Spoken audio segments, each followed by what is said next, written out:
ہند میں انوکھا مرکز تحفظ دین، یہ دین کا ترجمہ ہے مرکز تحفظ دین۔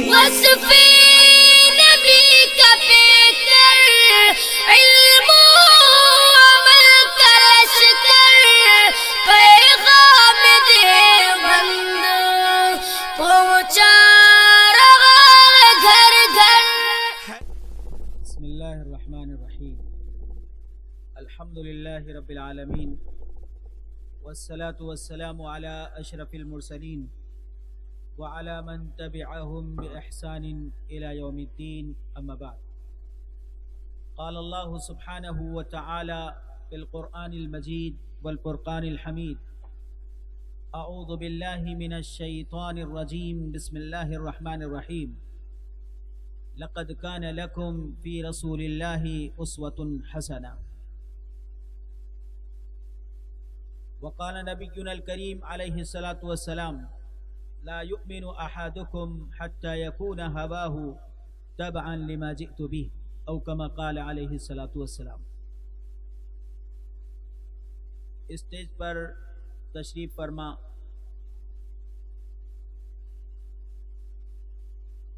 معزز و مکرم قابل احترام ہم سب کے بزرگ سرپرست اور آج کی اس محفل کے صدر محترم حضرت مولانا سرور صاحب دامت برکاتہم، اور گنگاپور اور اس کے علاقے سے آئے ہوئے گاؤں سے آئے ہوئے تمام ائمہ کرام، جو بہت قابل احترام قابل عزت ہے کہ وہ چھوٹے چھوٹے گاؤں میں اپنی خدمات انجام دے رہے ہیں، اور اس پورے علاقے کے معزز محترم علماء کرام، اور اسٹیج پر تشریف فرما اس علاقے کے سرپنچ موہنی راج صاحب، ان کی موجودگی ہم سب کے لیے بہت خوشی کا ذریعہ ہے کہ موہنی راج صاحب بھی آج ہمارے بیچ موجود ہے۔ اور معزز و مکرم سامعین، آج یہ ملک اس بات کی ضرورت محسوس کر رہا ہے کہ موہنی راج صاحب جیسے ہمارے بیچ موجود ہے، ہم سب ایسے ہی پیار و محبت کے ساتھ مل بیٹھ کر ہی اس ملک کی دشا کو درست کر سکتے ہیں۔ اور یقیناً ہم سب کو اس کی تعلیم ہر مہینے میں دی گئی ہے۔ جب ہم چاند دیکھتے ہیں، افسوس کہ ہم صرف چاند رمضان ہی کا دیکھتے ہیں، اور مجھے امید ہے کہ گاؤں سے آئے ہوئے اور اس علاقے کے رہنے والے اور اسٹیج پر موجود علماء کرام بھی آج اس جلسے کے بعد یہ عزم لے کر جائیں گے کہ انشاءاللہ ہم اپنے گاؤں میں ہر مہینے کا چاند دیکھنے کا ایک نظام بنائیں گے، اور جتنے لوگ یہاں موجود ہیں وہ بھی ارادہ کریں گے کہ انشاءاللہ ہم ہر مہینے کا چاند دیکھیں گے۔ چاند کے دیکھنے کی جو دعا ہے، اللہم اہلہ علینا بالیمن والایمان والسلامت والاسلام ربی وربک اللہ۔ چاند دیکھنے کی دعا، ہمارے تاریخ کا مہینے کا آغاز ہی سلامتی کے ساتھ، شانتی کے ساتھ، آنند کے ساتھ، سکون کے ساتھ، اور وہ سکون، آنند، شانتی، سکون کو ہم مانگتے ہیں اس سنسار کو بنانے والے رب سے، اس سنسار کو بنانے والے خدا سے۔ اور جو چاند ہم کو آسمان پر، آکاش پر نظر آتا ہے، اس ہلکی سی روشنی سے ہم کہتے ہیں ربی وربک اللہ، اے چاند تیرے اندر کوئی کمال نہیں، تو کچھ بھی نہیں، تیرا رب بھی اللہ ہے اور میرا رب بھی اللہ ہے۔ اور اس چاند کو دیکھ کر گویا چاند سے ہماری تاریخ کا آغاز ہوتا ہے، ہماری صبح و شام، ہمارے دن و رات اس چاند کی تاریخ پر چلتے ہیں۔ تو ہم نے آغاز ہی پر اس پرمیشور سے، اس رب سے پرارتھنا کرتے ہوئے یہ کہا، اے خدا بندہ میری صبح بھی شانتی کے ساتھ ہو، میری شام بھی شانتی کے ساتھ ہو، میرا ہر گھنٹہ، ہر لمحہ، ہر منٹ میرے سکون و اطمینان کے ساتھ ہو۔ جو بندہ جو ویکتی صبح شام اور چاند کے دیکھنے پر شانتی کی دعا اپنے پرمیشور سے کرتا ہو، وہ فسادی ہو نہیں سکتا، وہ دہشت گرد نہیں ہو سکتا، وہ خراب نہیں ہو سکتا، وہ برا نہیں ہو سکتا۔ آج کا یہ جلسہ، اور میں بہت بہت مبارکباد پیش کرتا ہوں مفتی عبدالقدیر صاحب کو کہ انہوں نے بہت خوبصورت محفل بہت سارے گاؤں کے درمیان میں یہ سجائی ہے، اور ایسی محفلیں وقفے وقفے سے سجتے رہنا چاہیے تاکہ دلوں کے اندر کی جو خرابیاں ہیں وہ آہستہ آہستہ دور ہو۔ سیرت النبی کا جلسہ ہے، اور ہم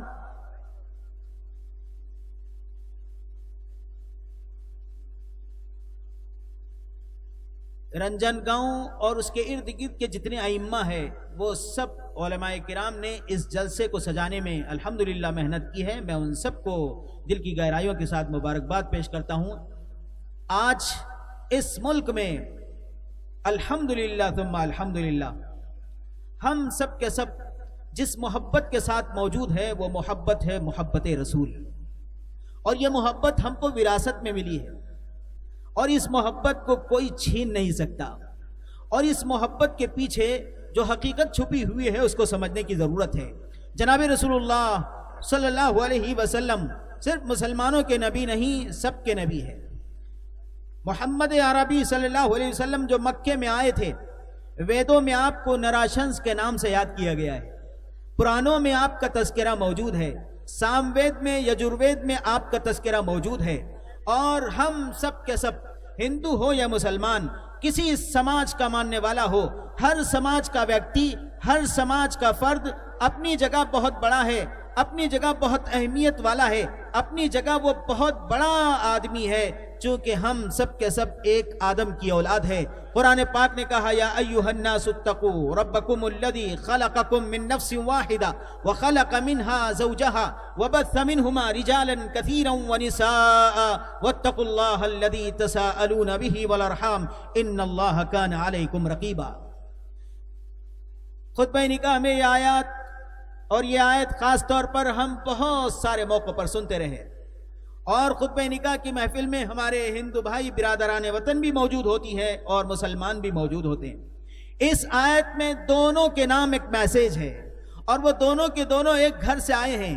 ذرا یاد کرو اپنے پرانے گھر کو کہ حضرت آدم علیہ السلام اس سرزمین پر اترے، ہندوستان میں اترے۔ مولانا آزاد بلگرامی رحمت اللہ علیہ خلد آباد میں شکر والے بابا کے نام سے ایک درگاہ موجود ہے، وہاں جو مزار ہے ان کا نام ہے مولانا آزاد بلگرامی رحمت اللہ علیہ۔ انہوں نے اپنی کتاب سبحۃ المرجان فی آثار ہندوستان میں لکھا ہے کہ یہی وہ دھرتی ہے جس پر آسمان سے، سورگ سے، جنت سے جب ہمارے ابا آئے تو جس زمین پر اترے وہ یہی دھرتی بھارت کی دھرتی تھی۔ اور ان کے ایک بیٹے تھے حضرت نوح، جن کا تذکرہ ویدوں میں موجود ہے، اور ان کے 3 بیٹے تھے، حام، سام، یافس۔ حام کی اولاد میں پورا افریقہ بھرا ہوا ہے، سام کی اولاد میں پورا عرب، پورے یہود، پورے عیسائی ہے، اور یافس کی اولاد بیٹھی ہوئی ہے۔ ہم سب کے سب یافس کی اولاد ہے۔ اس میں ہمارے سرپنچ صاحب موجود ہو یا ہم سب جتنے لوگ یہاں بیٹھے ہوئے ہیں سب یافسی ہے، اس لیے عبد الرحمن یافسی ہو سکتا، اور ہمارے برادران وطن بھی یافسی ہے، ہم سب یافسی ہے۔ ہمارے ابا ایک ہی ہیں، اور وہ ابا آئے تھے کہاں سے؟ جنت سے آئے تھے۔ ہمارا گھر جنت ہے، ہم سب کو جنت میں جانا ہے۔ قرآن پاک نے کہا الارواح جنود مجندہ، کہ روحیں ایک دوسرے سے ملی ہوئی اور گٹھا ہے، جیسے ہم گاؤں والے لہسن کا گٹھا بنا کر چھت سے ٹنگا دیتے ہیں، لٹکا دیتے ہیں۔ رب ذوالجلال نے جنت میں بھی ہماری روحیں کے ایسے ہی گٹھے بنا بنا کر رکھے تھے، جو گٹھے جنت میں ایک ساتھ تھے دنیا میں بھی وہ ضرور ساتھ ہوں گے۔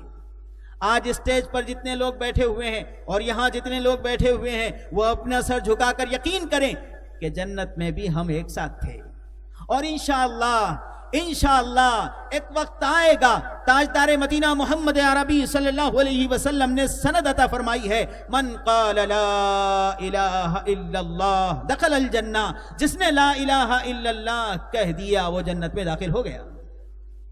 علماء کرام موجود ہے کہ جو بات یقینی ہوتی ہے اس کو ماضی کے صیغے سے، پاسٹ ٹینس سے کہا جاتا ہے، اور ماضی سے کہنے کا مطلب ہی یہ ہوتا ہے کہ ہونا یقینی ہے۔ ایک دن آئے گا کہ ہم سب سورگ میں جنت میں جائیں گے، لیکن جنت میں وہی جائے گا جو یہ کہے گا یکم برہما دوتیا ناستے ناہے نستے نستے کنچن۔ برہما تو ایک ہی ہے، برہما ایک ہی ہوگا اور ذرہ برابر کوئی دوسرا برہما ہو نہیں سکتا۔ ہم سب کے سب اسی ایک پرمیشور، آکاش کے بنانے والے، دھرتی کے بنانے والے رب کی پرارتھنا کرتے ہیں۔ یہی وجہ ہے کہ کسان شیتکری جب کھیت میں ہوتا ہے اور پانی نہیں آتا تو وہ اپنے کنویں میں نہیں دیکھتا، وہ آکاش پر دیکھتا ہے، وہ آسمان کی طرف دیکھتا ہے۔ وہ آسمان کی طرف دیکھ کر بغیر کچھ کہے کہ یہ کہتا ہے اے پرمیشورا تیری بھکتی میں کر رہا ہوں، تیری کرپا کے بغیر میں کچھ نہیں کر سکتا۔ اور یہ بات سچ ہے، قرآن پاک نے اسے بیان کیا ہے۔ ایک شیتکری کا واقعہ قرآن پاک نے کوٹ کیا ہے کہ شیتکری تھا بڑا دیالو، بہت اچھا۔ اس کا باغ جب پک جاتا اور کھیتی جب پک جاتی تو سب سے پہلے وہ دیال کرتا تھا غریبوں پر، پریشان حالوں پر، مجبوروں پر، بے کسوں پر، یتیموں پر، بے سہاراؤں مجبور لوگوں پر۔ ایک وقت آیا کہ وہ مر گیا۔ اس کے بیٹے بہت ہوشیار تھے، جیسے آج کل ہمارے نوجوان بھی بہت ہوشیار ہو گئے۔ وہ ابا اماں کے سلسلے میں کبھی یہ کہتے ہیں ابا نے میرے لیے کچھ نہیں کرے، حالانکہ ابا نے اس کے لیے جو کچھ کیا وہ جانتا نہیں، اس کا وجود ابا کے مرہون منت ہے۔ وہ ابا نہ ہوتے تو یہ نہ ہوتا۔ اسی لیے سرکار کی خدمت میں ایک موقع پر ایک باپ نے شکایت کی کہ میرا بیٹا مجھے کچھ نہیں دیتا۔ آپ کی خدمت میں بیٹا لایا گیا تو آپ نے فرمایا انت و مالک لابیک، تو بھی اور تیرا مال بھی تیرے باپ کا ہے۔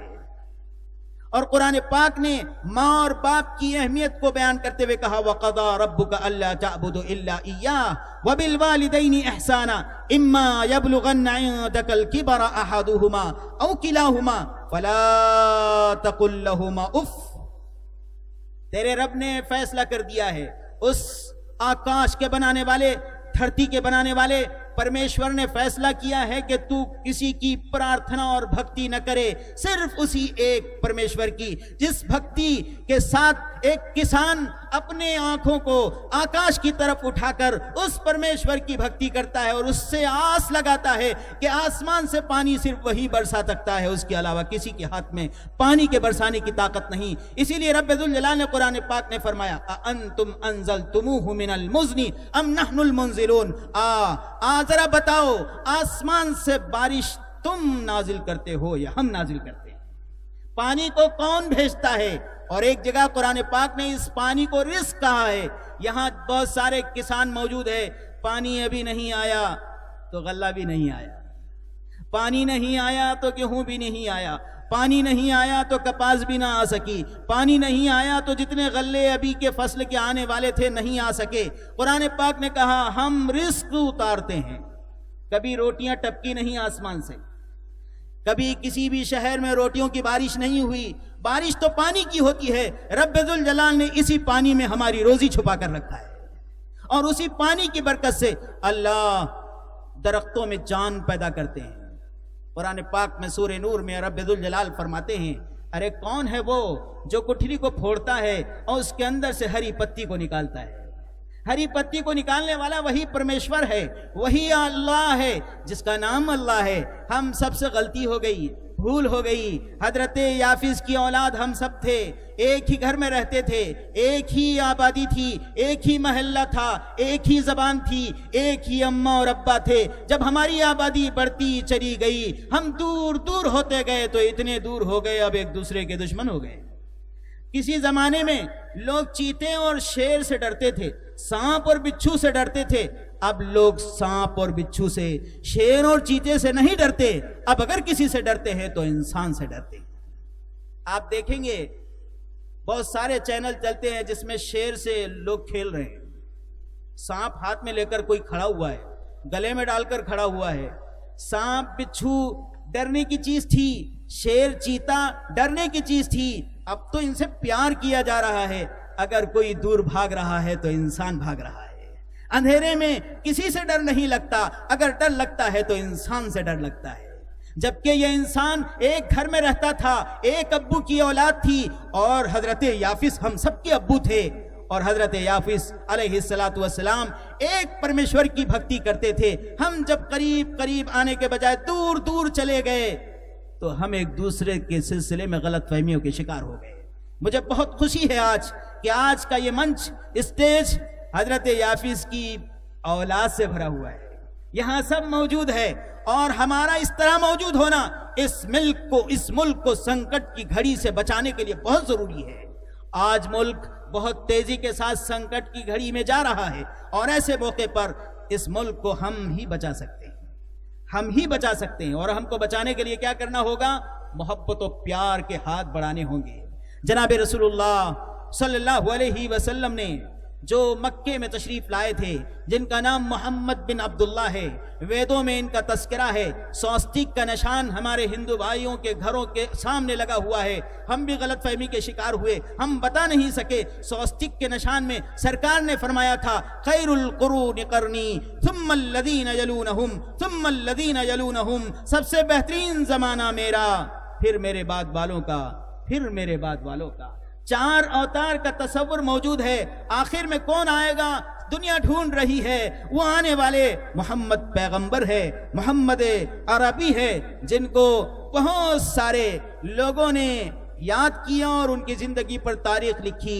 ایک نوجوان 22 سال کا عرب کا چاند نامی کتاب لکھتا ہے، اور وہ 22 سال کا نوجوان لکھنے والا ایک ہندو نوجوان ہے، اور اس نے کیا نام لکھا، کیا کتاب لکھا؟ عرب کا چاند۔ 22 سال کی عمر میں ایک نوجوان نے ایسی انمول کتاب پیغمبر اسلام پر لکھی، 23 سال کی عمر میں اس کا انتقال ہو گیا۔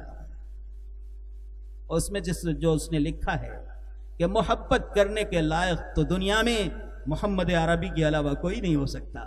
محبت کرنے کے لیے دو چیزوں کا ہونا ضروری ہے، ایک ظاہری حسن کی ضرورت ہے اور ایک داخلی حسن کی ضرورت ہے۔ اندر سے بھی اخلاق، کردار، بیہیویئر، کیریکٹر اتنا انمول ہو کہ جی محبت کرنے کو چاہے۔ جناب رسول اللہ صلی اللہ علیہ وسلم مدینہ پاک میں اپنے کمرے میں 10 بائی 10 کے روم میں کبھی کھڑے ہوتے تو چھت سر کو لگ جاتی، اور لیٹتے تو ادھر کی دیوار ادھر کی دیوار پیروں سے لگ جاتی۔ آپ کے گھر کی چھت کھجور کے پتوں کی تھی۔ اللہ رب العزت نے اعلان کیا کہ اے نبی، اگر آپ چاہیں تو احد کا پہاڑ آپ کے لیے سونا بنا دیں، لیکن آپ نے فرمایا نہیں، اے رنجن گاؤں کے رہنے والوں اور مختلف گاؤں سے آنے والوں، اے مزدوروں، خوش ہو جاؤ کہ سرکار نے احد کا پہاڑ قبول نہ کر کے ہم غریبوں کے ساتھ رہنے کا فیصلہ فرمایا ہے۔ اور اسی لیے آپ نے فرمایا کہ سب سے پہلے سورگ میں جانے والے غریب ہوں گے، سب سے پہلے جنت میں جانے والے غریب لوگ ہوں گے، غریبوں کا حساب کتاب نہیں ہوگا۔ اور مزدور کے ہاتھ کو آپ نے بوسہ دیا، مزدور کا ہاتھ مزدوری کرتا ہے، محنت کرتا ہے، آپ نے سرکار نے اس ہاتھ کو بوسہ دیا، اور بوسہ دے کر قیامت تک آنے والے انسانوں کو سمجھایا کہ ہاتھ کرنے والے قیمتی ہے، محنت کرنے والے ہاتھ قیمتی ہے، اور رب ذوالجلال نے تو ہاتھ اسی لیے دیا ہے تاکہ ہم محنت کریں۔ اور آپ نے ایک موقع پر فرمایا الید العلیا خیر من الید السفلی، اوپر والا ہاتھ نیچے والے ہاتھ سے بہتر ہے۔ مانگنے سے منع فرمایا اور دینے کی ترغیب دی۔ ایک آدمی آپ کی خدمت میں آیا اور کہا اللہ کے رسول، میرے پاس کھانے کے لیے کچھ نہیں۔ آپ نے فرمایا تیرے پاس کیا ہے؟ کہا ایک چادر ہے۔ کہا وہ چادر لاؤ۔ چادر انہوں نے لائی تو آپ نے بولی لگائی، کون اسے خریدے گا؟ چادر بکی۔ ایک درہم سے کہا تمہارے گھر کے کھانے کا سامان لاؤ، اور ایک سے کہا کہ اس سے کلہاڑا لے آؤ۔ جب کلہاڑا لایا گیا، صحابہ سے کہا لکڑی لاؤ۔ اپنے دست مبارک سے آپ نے اس میں دستہ لگایا اور کہا جاؤ جنگل لکڑیاں توڑ کر لاؤ اور بازار کا انہیں راستہ بتاؤ، بازار میں لکڑیاں بیچو۔ جب وہ لکڑیاں بیچنے لگے تو خوش ہو گئے، اللہ نے خوب برکت عطا فرمائی۔ مانگنے کے بجائے محنت کرنے کی ترغیب دی۔ جس نبی نے ہم کو محنت کرنے کی ترغیب دی، آپ خوش قسمت ہے کہ الحمدللہ ہم سب محنت کرنے والے ہیں۔ اور ایک موقع پر آپ نے فرمایا الکاسب حبیب اللہ، کمانے والا اللہ کا محبوب ہوتا ہے۔ کمانے والا اللہ کا محبوب ہوتا ہے. اس کا مطلب کیا؟ ایدی بیٹھنے والا اللہ کا محبوب نہیں ہوتا. جو سست بیٹھا ہوا ہے کچھ نہیں کرتا وہ اللہ کا محبوب نہیں. کمانے والا اللہ کا محبوب ہوتا ہے. ایک موقع پر آپ نے فرمایا الجار ثم الدار، پہلے پڑوسی کا خیال رکھو پھر خود کا رکھو. پہلے پڑوسی کا دیکھو پھر خود کا دیکھو. اور ایک موقع پر فرمایا دیکھو تم اپنا سالن بناؤ تو سالن میں کچھ پلی بڑھا دو تاکہ پڑوس کے گھر بھی سالن پہنچایا جا سکے. دوسرے کا خیال رکھنے کی اتنی زبردست تعلیم سرکار دو جہاں تاجدار مدینہ محمد عربی صلی اللہ علیہ وسلم نے دی. یہی وجہ ہے کہ مکہ مکرمہ کی گلیوں میں جب محمد بن عبداللہ بن عبد المطلب گزرتے تو مکے کی گلیوں کی عورتیں کہتی کاش کاش میرا بیٹا بھی محمد بن عبداللہ جیسا ہوتا تو اچھا ہوتا. کاش میرا بیٹا بھی محمد بن عبداللہ جیسا ہوتا تو اچھا ہوتا. کیا بات تھی، کیا کام تھا، کون سی صفات تھی، کیا خوبی تھی جس خوبی کو دیکھ کر مکے کی عورتیں اپنے بیٹے کو بھی محمد بن عبداللہ ہونے جیسی تمنا اور آرزو کر رہی تھی. ایک خوبی تھی. وہ خوبی کیا تھی کہ مکہ مکرمہ میں کوئی مسافر آتا تو اس کے میزبان رسول اللہ ہوتے. کوئی اجنبی آتا تو اس اجنبی کا سہارا محمد عربی ہوتے. اگر کوئی پریشان حال ہوتا تو اس پریشان حال کی مدد کرنے والا کوئی ہوتا تو وہ محمد بن عبداللہ ہوتے. اگر کوئی بھوکا ہوتا تو اس بھوکے کی پیاس اور بھوک کو مٹانے کا کوئی کام کرتا تو محمد بن عبداللہ بن عبد المطلب ہوتے. ہم سب کے پیغمبر تھے. اسی خوبی کی بنیاد پر مکے کی عورتیں ترستی تھی کہ کاش ہمارا بیٹا بھی ایسا ہوتا تو اچھا ہوتا. اے نوجوانوں، ہم سب بھی ایسے نبی سے محبت کرتے ہیں جن کو رب ذوالجلال نے ظاہری حسن دیا. حضرت عائشہ فرماتی ہے 10 بائی 10 کے کمرے میں اندھیرا گپ ہوتا اور مجھے سوئی میں دھاگا پرانے کی ضرورت محسوس ہوتی تو میں رسول اللہ کے چہرے انور کے سامنے چلے جاتی. آپ کے دانتوں کی ریخوں میں سے نور نکلتا تھا، میں اس نور کی روشنی میں سوئی میں دھاگا پرو دیتی تھی. ایک صحابی رسول جناب رسول اللہ صلی اللہ علیہ وسلم کے چہرے انور کو دیکھ رہے ہیں، چودھویں کے چاند کو دیکھتے ہیں اور کبھی آپ کے چہرے انور کو، کبھی چاند کو، کبھی آپ کے چہرے انور کو، کبھی چاند کو، اور پھر اخیر کہنے لگے اے اللہ کے رسول، چودھویں کے چاند سے زیادہ آپ حسین و جمیل ہیں.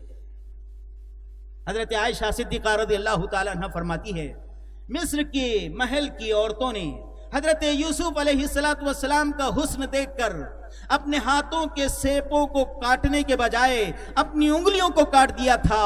اگر وہ میرے آقا کو دیکھتی تو اپنے دلوں کو کاٹ دیتی تھی. ایسا حسن رب ذوالجلال نے ہمارے پیغمبر کو عطا فرمایا تھا. یقیناً جب یہ حسن تھا تو ظاہری حسن کے ساتھ ساتھ اخلاق کا وہ معیار بھی آپ کے اندر موجود تھا جو ہم سب کو اس ملک میں بتانے کی ضرورت ہے. ایک دیہاتی دوڑتا ہوا آپ کی خدمت میں آیا اور دھاری دار چادر آپ کے گلے میں ڈال کر زور سے کھینچ کر کہنے لگا اے محمد بن عبداللہ بن عبد المطلب، یہ بیت المال کا مال نہ تیرا ہے نہ تیرے باپ کا ہے، نعوذ باللہ. یہ میرا اونٹ کھڑا ہوا ہے، اونٹ بھر کر مجھے سامان دے دو. حضرت عمر فاروق رضی اللہ تعالیٰ عنہ نے فرمایا اے اللہ کے رسول چھوڑ دیجئے، اس کا سر اڑا دوں، آپ کی شان میں اتنی بے ادبی کرتا ہے. آپ نے فرمایا نہیں، یہ میرا مقام نہیں جانتا، اس کا اونٹ بھر کر اسے سامان دے دو. ہمارے نوجوانوں سے میری درخواست ہے، آپ کی گاڑی اگر کسی کی گاڑی سے آگے ہو جائے تو آپ لڑنے کے لیے تیار ہو جاتے ہیں. ہمارے نبی کی سیرت یہ ہے کہ آپ نے آپ کے گلے میں پڑی ہوئی چادر کو زور سے کھینچ کر نہایت ہی نازیبہ جملے کہے، پھر بھی رسول اللہ نے اس کو اونٹ بھر کر اس کو سامان دے دیا. آقا انعامدار صلی اللہ علیہ وسلم مکہ مکرمہ میں موجود ہے اور ایک اجنبی مسافر آ گیا. آپ نے اسے ٹھہرایا، کھانا کھلایا، گرم بستر پر سلایا، اس کی خیریت معلوم کی. رات بھر وہ سویا لیکن دل میں اس کے دشمنی پیدا ہوئی. اس نے بستر میں غلاظت کر کے چلے گیا، ٹٹی کر دیا. آقا انعامدار صلی اللہ علیہ وسلم اپنے مہمان کی خیریت معلوم کرنے کے لیے تشریف لائے تو کیا دیکھتے ہیں کہ مہمان بستر پر موجود نہیں ہے. دیکھا کہ بستر آلودہ ہے، بھرا ہوا ہے. آپ نے اس بستر کو اپنے مبارک ہاتھوں سے اٹھایا اور صاف کرنے لگے. دشمن مزاخن واپس آ رہا تھا کہ دیکھتے ہیں محمد اب کیا کر رہے ہیں، تو کیا دیکھا کہ اپنے مبارک ہاتھوں سے غلیظ بستر صاف کر رہے ہیں۔ اس نے یہ منظر دیکھ کر کہا اشہد ان لا الہ الا اللہ واشہد ان محمد رسول اللہ۔ سمجھ گیا تم سے بہتر اس زمین پر کوئی اور انسان نہیں، اور میں گواہی دیتا ہوں کہ اس دھرتی پر اس کی بھکتی کے علاوہ کسی اور کی بھکتی نہیں کی جا سکتی، اور آپ اس کے اوتار، پیغمبر اور میسنجر ہیں۔ جناب رسول اللہ صلی اللہ علیہ وسلم کی خدمت میں ایک موقع پر ایک آدمی کا ایک واقعہ بیان ہوا کہ ایک آدمی راستے سے گزر رہا تھا اور راستے میں کانٹے دار ٹہنی پڑی ہوئی تھی۔ اس نے اس کانٹے دار ٹہنی کو اٹھا کر کنارے رکھ دیا۔ آپ نے فرمایا وہ آدمی جنتی ہے۔ کانٹے کو راستے سے اٹھا دینے پر آپ نے اس کے سورگ کا ہونے کا اعلان کرتے ہوئے قیامت تک آنے والے انسانوں کو سمجھایا کہ انسانوں کو دوسروں کو تکلیف سے بچانے پر وہ پرمیشور جنت دیتا ہے، دوسروں کو مصیبتوں سے بچانے سے وہ جنت عطا کرتا ہے۔ تو آپ اس کو الٹا سوچئے، کسی کو تکلیف پہنچانے سے پھر وہ کیا دے گا، کسی کو دکھ پہنچانے سے وہ کیا دے گا۔ کبھی کبھی انسان شیطان کے بہکاوے میں آ کر یہ سوچتا ہے کہ دوسروں کے دکھ سے اسے سکھ ملتا ہے، دوسروں کے غم میں اسے خوشی ہوتی ہے۔ یہ انسان ہونے کی نشانی نہیں، انسان ہونے کی نشانی یہ ہے کہ وہ دوسروں کے دکھ میں تڑپنے لگے، اس کو بیٹھا نہ جائے، وہ تڑپ اٹھے۔ اور ایسی سیرت جناب رسول اللہ صلی اللہ علیہ وسلم کی ہے۔ اس لیے موقع پر آپ نے فرمایا من کان فی عون اخیہ کان اللہ فی عونہ، جو اپنے بھائی کی مدد میں لگا رہتا ہے اللہ اس کی مدد میں لگا رہتا ہے۔ بھائی کی مدد کا ہے کہ کوئی بیمار ہے اس کی عیادت کرنا، اس کی مزاج پرسی کرنا، اس کی خیریت معلوم کرنا، یہ بھی انسانیت ہے، اور انسانیت کی بنیاد پر سب کے ساتھ محبت و پیار کا برتاؤ کرنا یہی اسلام ہے۔ اس لیے قرآن پاک نے ایک موقع پر فرمایا لا یجرمنکم شنآن قوم علی اعدلوا اعدلوا هو اقرب للتقوی۔ دیکھو کسی کی دشمنی، کسی کے سلسلے میں برا خیال تمہیں اس بات پر آمادہ نہ کرے کہ تم کسی کے ساتھ انصاف نہ کر سکو۔ انصاف کرو، اس پرمیشور کی نگاہ میں انصاف کرنا سب سے زیادہ تقوی سے قریب ہے۔ اور عدل ہمارے عربی میں عدل کا ترجمہ ہم سب انصاف سے کرتے ہیں، اور انصاف کا مطلب ہوتا یہاں جتنے لوگ بیٹھے ہوئے ہیں سب کو ایک ایک روٹی بانٹ دی جائے تو یہ انصاف ہے، اور ہم سب سمجھتے یہی انصاف ہے۔ لیکن اگر کسی کو 2، کسی کو 3، کسی کو 5، کسی کو 6، کسی کو 7، کسی کو آدھی دی جائے تو ہم سب بولیں گے یہ ناانصافی ہے۔ لفظ انصاف میں تو یہ کنسیپٹ ضرور موجود ہے، اس کو ایکولیٹی کہتے ہیں، اور ہم سب اسی کنسیپٹ کی وجہ سے پریشان ہو گئے۔ بیٹی کو ایک حصہ اور بیٹے کو 2 کیوں؟ عورت کو طلاق کا حق کیوں نہیں اور مرد کو ہی کیوں؟ یہ سوال پیدا اسی لیے ہوا کہ ہم عدل کا مطلب نہیں سمجھ سکے۔ عدل کا مطلب یہ نہیں، انصاف حقیقی یہ ہے کہ اس مجمع میں کوئی آدھی روٹی کھانے والا ہے، کوئی 2 کھانے والا ہے، کوئی 3 کھانے والا ہے، کوئی 4 کھانے والا ہے، کوئی 5 کھانے والا ہے، کوئی 6 کھانے والا ہے۔ اگر سب کو ایک ایک دی جائے تو جو 6 کھاتا تھا اس کے ساتھ ناانصافی ہے، جو 2 کھاتا تھا اس کے ساتھ ناانصافی ہے، جو 3 کھاتا تھا اس کے ساتھ ناانصافی ہے، جو آدھا کھاتا تھا اس کے ساتھ بھی ناانصافی ہے۔ اس لیے انصاف یہ ہے کہ جو جتنی ضرورت کا مستحق ہے اتنی دی جائے، اس کو عدل کہتے ہیں۔ لیکن ہم اپنی زبان میں عدل کا ترجمہ انصاف سے، ایکولیٹی سے کرتے اور اسی کو سمجھتے، اور اس کا مفہوم یہ ہے کہ سب کو برابر برابر دے دیا جائے۔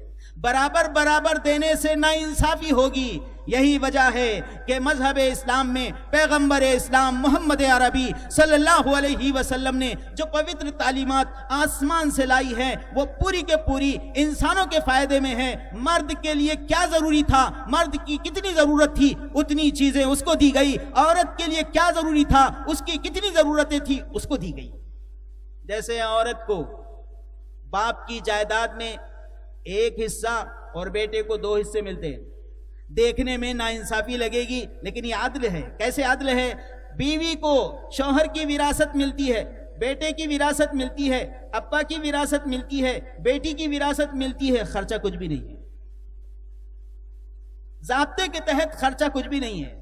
تو اس پرمیشور نے ایک کنیا کو، ایک شہزادی کو مالدار سے مالدار بنا دیا، لیکن دنیا اپنی پیشانی کی آنکھوں سے دیکھ رہی ہے کہ یہ ناانصافی ہے۔ نہیں، اس سے بڑا انصاف کوئی اور کر نہیں سکتا۔ اور بیٹے کو 2 دیا تو نظر میں آ رہا ہے کہ اس کو 2 حصے کیسے دے دیے؟ 2 دیا، لیکن اس کے کاندھوں پر جو بوجھ ہے، ابا کا خرچہ، اماں کا خرچہ، بچوں کا خرچہ، بیوی کا خرچہ، اس کا خود کا خرچہ، اتنے خرچے اس کے کاندھوں پر ہے، اس لیے اس کو 2 حصے دیے گئے۔ عدل کیا گیا، اور اس عدل کو جناب رسول اللہ صلی اللہ علیہ وسلم نے مدینے کے معاشرے میں سمجھایا، اور ہم سب کو سمجھایا گیا، لیکن افسوس کہ ہم سمجھ نہ سکے، ہم سے غلطی ہوئی۔ ہم نے ایکولیٹی کے نام پر، انصاف کے نام پر سمجھا کہ شاید یہ ناانصافی ہو رہی ہے۔ تاجدار مدینہ محمد عربی صلی اللہ علیہ وسلم کی سیرت ہم سب کے لیے کل بھی نمونہ تھی، آج بھی نمونہ ہے، اور رہتی دنیا تک کے لیے نمونہ رہے گی۔ ہم سے غلطی ہو گئی، ہمارے ہندو بھائی یہاں موجود ہے، میں ان سے معافی چاہتا ہوں کہ ہم نے اتنی پوتر ذات کا تعارف آپ کو نہیں کروایا۔ ہم مجرم ہیں، ہم نے ہمارے پیغمبر کی زندگی کو مسجد کی 4 دیواری میں قید کر کے رکھا، ہم تم کو بتا نہ سکے۔ تم الگ نہیں، ہم الگ نہیں، ہم سب ایک گھر کے افراد ہیں، اور ہم سب ایک ہی گھر میں رہتے تھے، ہم میں کوئی انتر نہیں۔ کیا کبھی ایسا ہوا کہ کسی دلت بھائی کا خون کودا نکلا، اور کسی ہندو بھائی کا خون بھگوا نکلا، اور کسی مسلمان کا ہرا نکلا؟ سب کا خون ایک، سب کا نام نقشہ ایک، سب کا رہن سہن ایک، سب کے چہرے ایک جیسے، سب ایک جیسے۔ فرق کیا ہوا؟ فرق دماغ میں آیا، اور یہ دماغ میں فرق کیوں آیا؟ دوریوں کی وجہ سے آیا۔ ان دوریوں کو مٹانے کی ضرورت ہے، اور محبت کا پیغام سنانے کی ضرورت ہے۔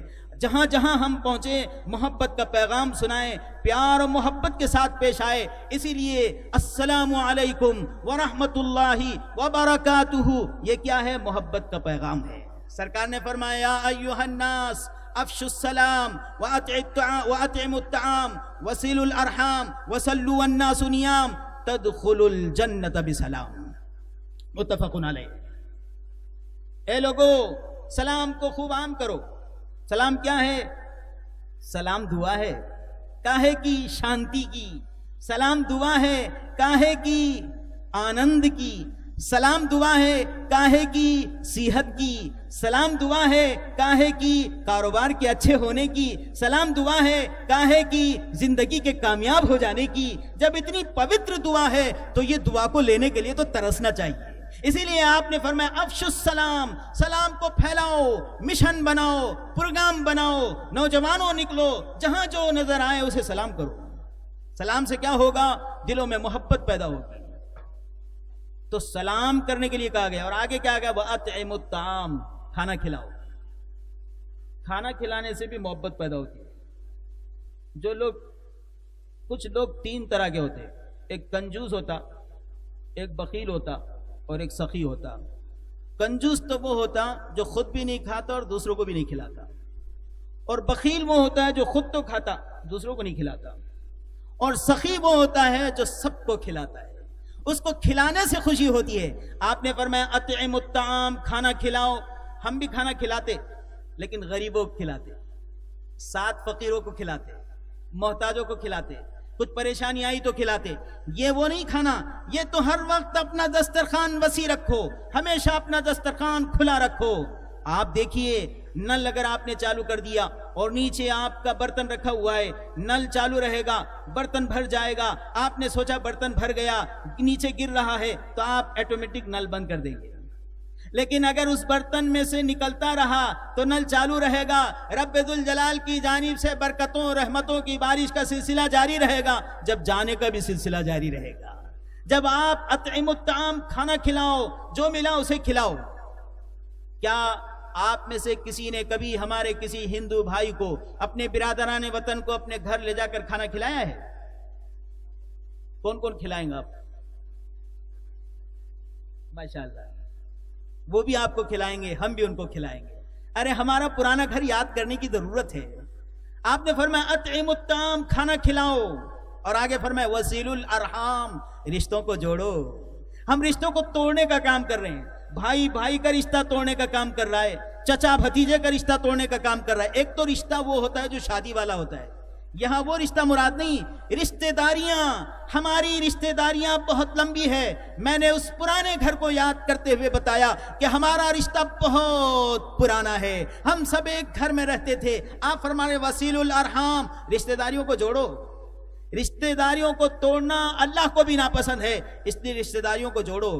فون پر دعوت آ گئی تھی شادی کی، فون پہ ہم اتنے بڑے اور فون پر دعوت، اس لیے رشتہ ٹوٹ گیا۔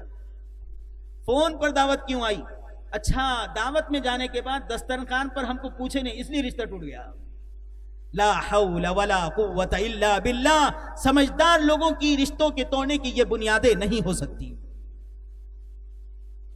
فرمایا وصل الارحام، رشتوں کو جوڑو، اور آگے فرمایا وصلو والناس نیام، نماز پڑھو اس حال میں کہ سارے لوگ سو رہے ہو، سب سو رہے ہوں اور تم اس پرمیشور کی بھکتی میں لگے ہوئے ہوں۔ اسی لیے وید میں کہا ہے جو ساشٹان کرے گا، پرمیشور کے سامنے جو ساشٹان کرے گا، ساشٹان کے بعد جو تلک حاصل ہوگا وہ اصل تلک دھاری ہوگا۔ امام بخاری رحمت اللہ علیہ نے لکھا السجدۃ علی سبعۃ اعظم، کہ سجدہ 7 ہڈیوں پر ہوتا ہے۔ یہ تلک قرآن نے کہا سیماہم فی وجوہہم من اثر السجود، کہ رب کے سامنے اپنی پیشانی کو رگڑتے رگڑتے ان کی پیشانیوں پر سجدے کے نشان آ جاتے ہیں۔ ہم کہاں ہیں؟ ہم کیسے دور ہو گئے؟ اس دوری کو مٹانے کی ضرورت ہے۔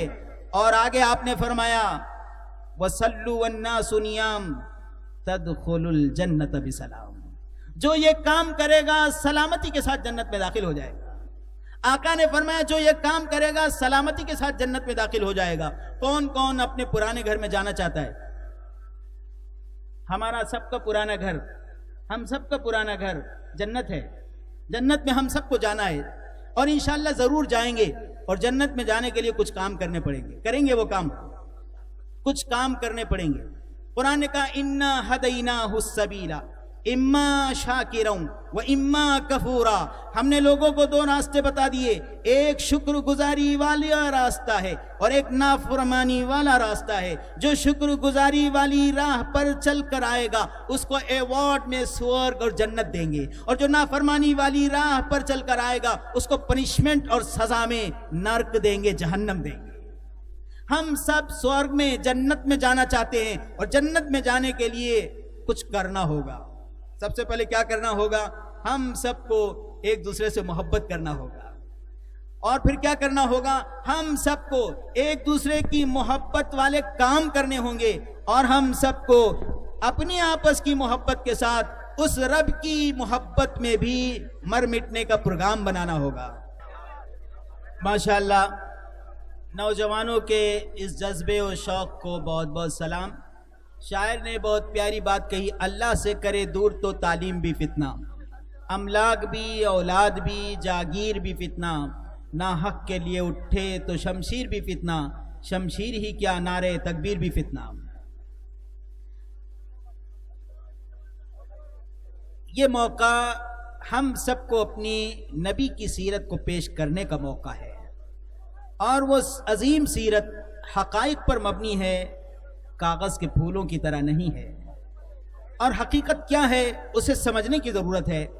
ہمارے بیچ ہمارے علاقے کے معزز مہمان موجود ہیں، ان کے بیچ ہم سب کو اپنے نبی کی سیرت کے انمول نمونے سنانے اور عملاً پیش کرنے کا اس سے بہترین موقع اور کچھ نہیں ہو سکتا۔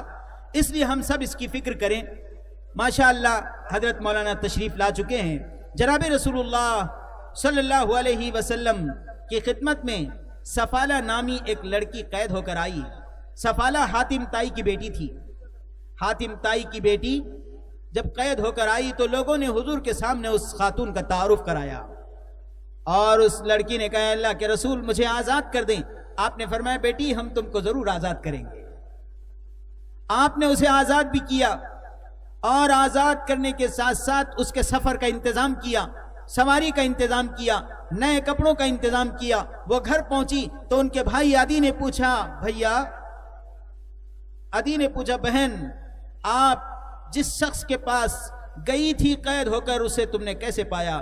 کہا بھیا بھیا میں نے اس شخص کو جیسے پایا آج تک میں نے ایسا عظیم شخص نہیں دیکھا، تم جانا تو اس کا غلام بن جانا۔ حضرت عدی اونٹ لے کر حضور کی خدمت میں پہنچے۔ عدی ابھی باہر ہی تھے، ان کے آنے کی اطلاع ملی، سرکار اپنی محفل سے اٹھ کر باہر گئے، گلے سے لگایا، اپنی گدی پہ بٹھایا، خود زمین پر بیٹھ گئے۔ پرایوں کا استقبال، پرایوں کا ویلکم اس طرح سے کیا جاتا ہے، نعروں کے ساتھ نہیں کیا جاتا، ہمارے نبی نے بھی نہیں کیا۔ اس لیے ہم سب کے سب نبی کی سیرت کو اپنے لیے نمونہ بنانے کی کوشش کریں۔ قرآن پاک نے کہا لَقَدْ كَانَ لَكُمْ فِي رَسُولِ اللَّهِ أُسْوَةٌ حَسَنَةٌ، نبی کی زندگی میں تمہارے لیے بہترین نمونہ ہے۔ جناب رسول اللہ صلی اللہ علیہ وسلم کے سامنے سے ایک خاتون گزری جو دیوانہ وار عجیب حالت میں مصروف تھی، اس کے جسم پر سے کپڑا گرا گرا جا رہا تھا اور اسی حال میں وہ گھوم رہی تھی۔ لوگوں نے بتایا اللہ کے رسول اس کی لڑکی گم ہو گئی ہے، لڑکی کے گم ہو جانے کی وجہ سے وہ پریشان ہے۔ آپ نے کپڑا دیا، کہا کسی کی بھی بیٹی ہو، کسی کی بیٹی اس طرح بے کپڑے گھومے ہمیں اچھا نہیں لگتا، جاؤ اس کو یہ کپڑا اڑاؤ۔ آپ نے کسی کی بھی بیٹی کی عزت کا پاس و لحاظ رکھنے کی تعلیم دی۔ گویا ہم سب کے سب محبت کا پیغام عام کرنے والی امت اور قوم ہے، اور ہم سب کی زندگی جناب رسول اللہ صلی اللہ علیہ وسلم کی زندگی سے میل کھائیں، اسی لیے یہ سیرت کے جلسے منعقد کیے جاتے ہیں۔ اللہ تعالی ہم تمام کو سمجھداری کی توفیق عطا فرمائے۔ یہاں جتنے لوگ بیٹھے ہوئے ہیں ان سے میری درخواست ہے سیرت کے اس جلسے میں ہم ایک عزم و ارادہ کریں کہ آپ نے فرمایا کل مسکر حرام، ہر نشے والی چیز حرام ہے، گٹکا، پان، سگریٹ، تمباکو، یہ سب کا سب شیطان نے ہم کو دے دیا، چونکہ اس نے آتے آتے یہ وعدہ کیا تھا کہ آدم اکیلا جنت میں نہیں جا سکتا، میں اس کو تو جانے نہیں دوں گا، اپنے ساتھ اس کو بھی اور اس کی اولاد بھی جہنم میں لے آؤں گا، دائیں سے آؤں گا، بائیں سے آؤں گا، آگے سے آؤں گا، پیچھے سے آؤں گا، یہ وعدہ کر کے آیا ہے اور اس وعدے کے مطابق وہ کام کر رہا ہے۔ اسی لیے اپنے کو کبھی کبھی گٹکے کا، تمباکو کا اس نے عادی بنا دیا ہے۔ اس محفل میں ہاتھ اٹھا کر ہم عزم و ارادہ کریں کہ انشاءاللہ کل صبح سے ہم نشے کی کوئی چیز انشاءاللہ استعمال نہیں کریں گے۔ کون کون نہیں کرے گا؟ ماشاءاللہ ماشاءاللہ۔ مفتی صاحب، مفتی عبدالقدیر صاحب دیکھیے، پورے گاؤں کے لوگ سب عزم و ارادہ کر رہے ہیں۔ سرپنچ صاحب آپ بھی دیکھیے کہ کوئی بھی یہ ارادہ کر رہا ہے کہ انشاءاللہ کل صبح سے کوئی نشے کی چیز۔ اور نوجوانوں سے درخواست ہے کہ آپ جو کٹنگ بنا رہے ہیں، یہ کٹنگ آپ کی کٹنگ نہیں ہے، یہ کٹنگ آپ کو کہیں سے ایکسپورٹ کی گئی ہے۔ آپ امپورٹ ایکسپورٹ کی چیزوں کو لینے کے بہت عادی ہو گئے، اس لیے خدا کے لیے جناب رسول اللہ صلی اللہ علیہ وسلم کے بال 3 طرح کے تھے۔ زلفیں اگر ہم نہیں رکھ سکتے تو پورے سر کے بال ایک جیسے۔ یہ جو بال ہم رکھ رہے ہیں یہ خنزیریت ہے۔ حضرت عیسیٰ علیہ السلام تشریف لائیں گے تو سب سے پہلے 2 کام کریں گے، خنزیر کو قتل کریں گے اور صلیب کو توڑ دیں گے۔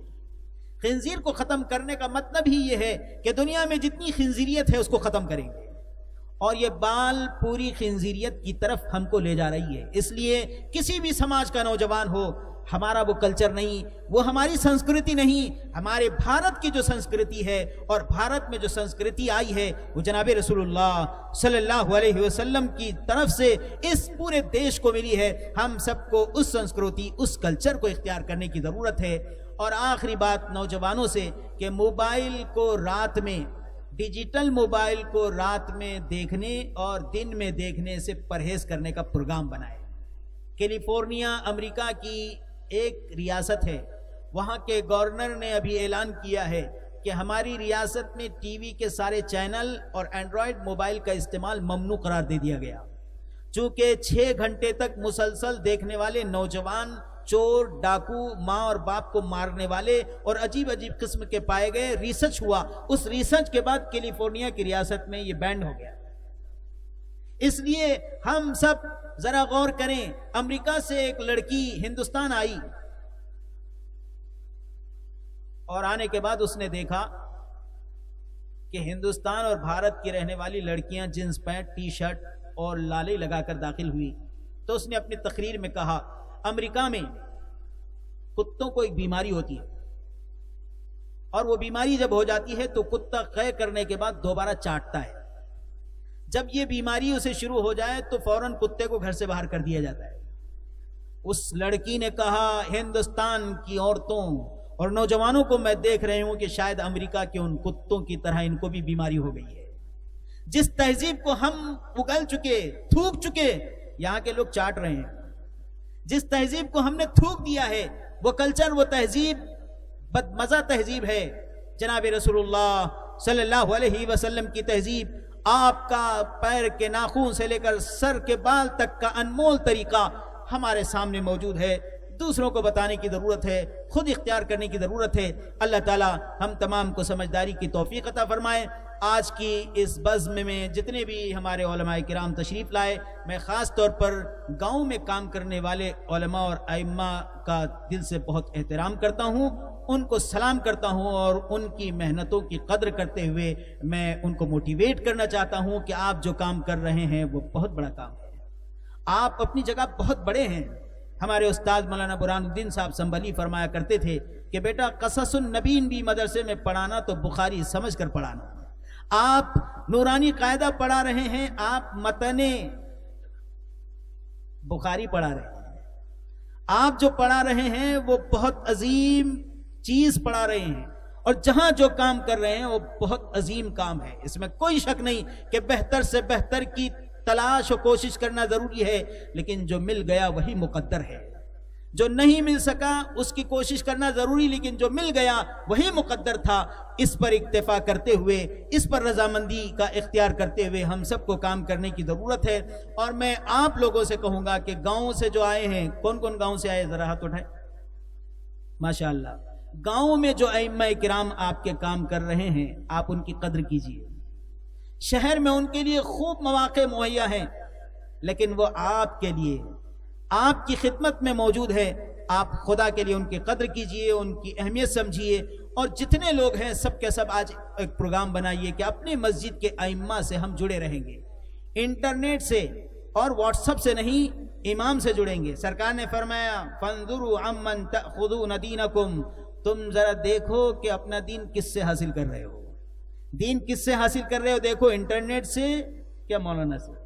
انٹرنیٹ سے اگر دین حاصل کرو گے تو انٹرنیٹ میں غلاظت ہی غلاظت ہے, اور یہاں دین حاصل کرو گے تو یہاں قرآن اور حدیث ہے. پوتر قرآن جو آسمان سے آیا تھا, جس میں پوری انسانیت کے لیے, پوری دھرتی کے لیے شانتی اور امن کا پیغام موجود ہے.